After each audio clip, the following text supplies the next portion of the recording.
Alright, so the Wonder Kid, Rex Tso, successfully defeats Young Gil Bae by 4th round TKO. A pretty solid short fight.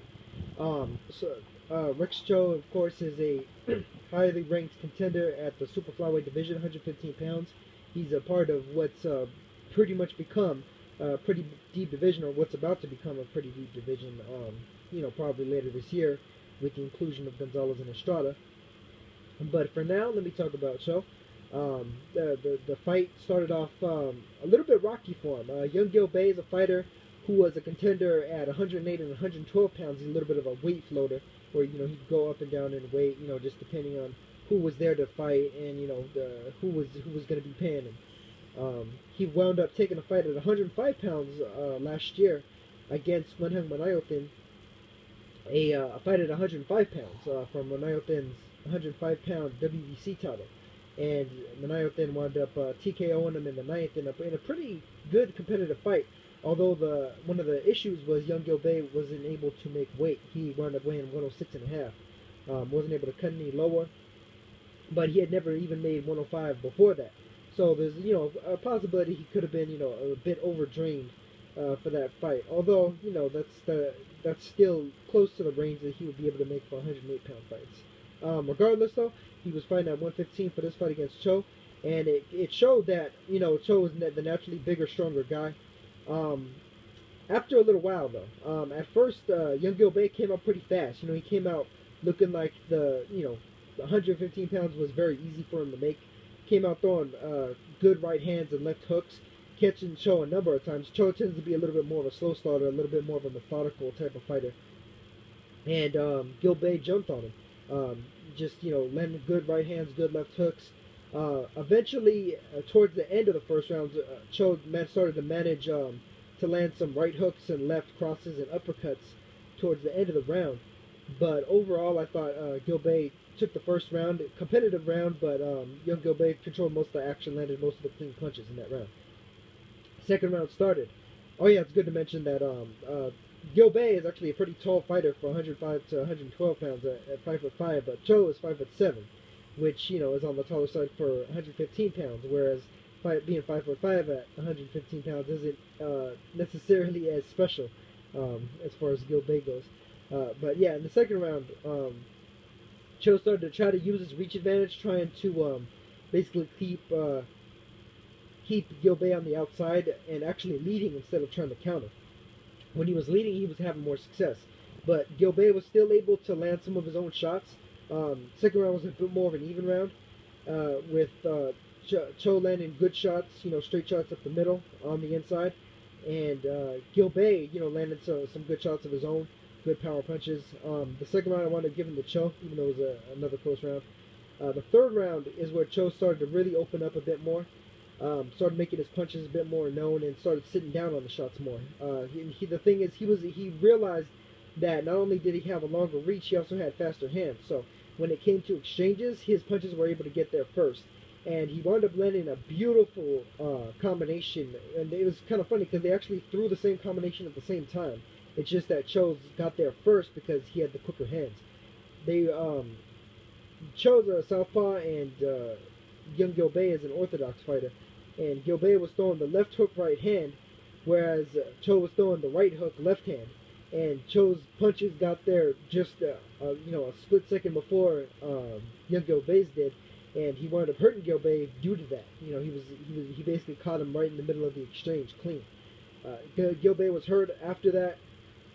Tso jumped on him, started landing different combinations up against the ropes, and just kind of put him down by an accumulation, dropped him.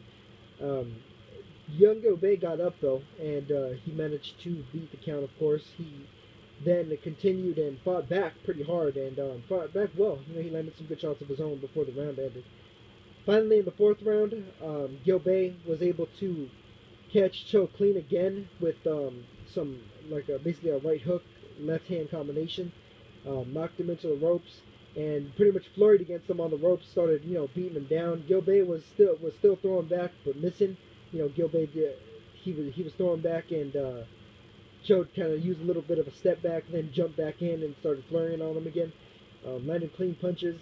And the ref stopped it with Gil Bae pinned up against the ropes, taking shots. Gil Bae wasn't really badly hurt. You know, he was obviously hurt. And Gil Bae's team didn't protest the stoppage or anything. But I mean, I thought it was a little bit of an early stoppage. You know, I like to see fighters get a little bit more of a chance than that. But at the same time, Tso was taking over in the fight, and I mean, it's likely that he was going to just probably pound on Young Gil Bae more and more as the fight went on.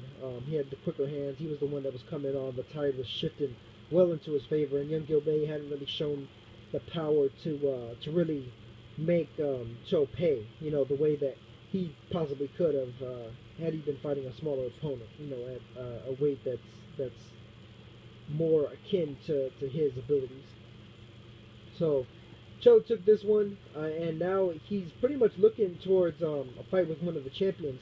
They had been talking about him versus Kohei Kono for like the latter half of last year, and they're still talking about that fight. The only issue with that potentially being that Khalid Yafai of the UK is also looking to try and get that fight in particular.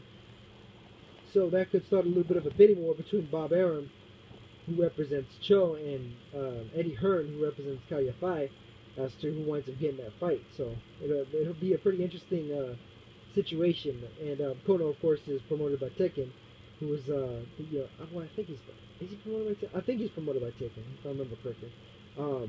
Which, you know, basically makes it so that, you know, they're going to try and maximize the amount of money that they get for that fight. So they'll probably start a bidding war between Arum and Hearn for who ends up getting that fight and where it winds up taking place. Otherwise, there's also McJoe Arroyo, since Cho's also ranked in the IBF, although I've mentioned before, I mentioned again, Arroyo still has his mandatory to take care of versus Joe Nakas, and it's a very dangerous fight for him. Very dangerous fight. And then finally, in the WBO, we got Naoya Inoue, and good news there is Omar Narvaez pretty much, it seems, gave up on the idea of rematching Naoya Inoue, even though he had it owed to him contractually should he have chosen to pursue it. He's now going to be competing at bantamweight and going after the IBF champion, which will, incidentally, in a little while here, be up for grabs between Lee Haskins, the champion, and Ivan Morales, Eric's little brother. So Narvaez is up there, which frees up Naoya Inoue since he just took out his mandatory, David Carmona, and you know that's a possibility as well. Cho's a solid fighter. I definitely wouldn't favor him over Inoue. It's hard to favor too many fighters over him. There's only a couple I really would. But Kono is a bit more vulnerable. And I think Tso versus Kono would be just an excellent step up, and then from there you might be able to figure out where he goes from there. You know, there's plenty of big money fights out there for him, although they all have a high degree of risk to them. At 150 pounds, it's going to become very high risk, high reward. There's not a lot of fighters that you can just fight in terms of stay busy and still be getting paid the big bucks, because a lot of these guys are very dangerous. So the way it looks for Tso is, it's looking pretty good. Kono and Inoue look like the two most likely candidates. Of course, Tso is a big money draw in Hong Kong. I'm curious to see what the ratings wind up being for this fight with Young Gil Bae. It'll be interesting to see. Even though he's not as widely popular in the mainland of China as, for instance, Zhou Shiming and Hu Xiaochun, he is extremely popular in Hong Kong, which, historically, if you know anything about the geography and the historical politics of China and Hong Kong has always been a very, wealthy place comparatively. A bit more westernized as well, and that's part of the wealth. They had a lot of ties to the UK for a very long time. And, of course, it's a very rich city and a very culturally distinct city, compared to the rest of China and most of Southeast Asia, really. But, good job for Rex Tso. I'd like to see Young Gil Bae move back down to 108, mix it up there. He's a pretty solid fighter to fight for anybody there still. even just as a, he's a pretty good contender, maybe fringe contender level fighter. Doesn't belong at 115.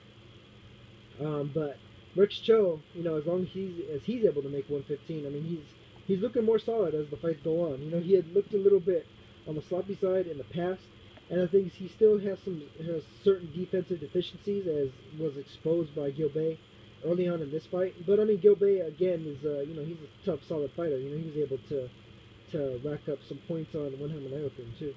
So you can't necessarily count him out as in terms of that.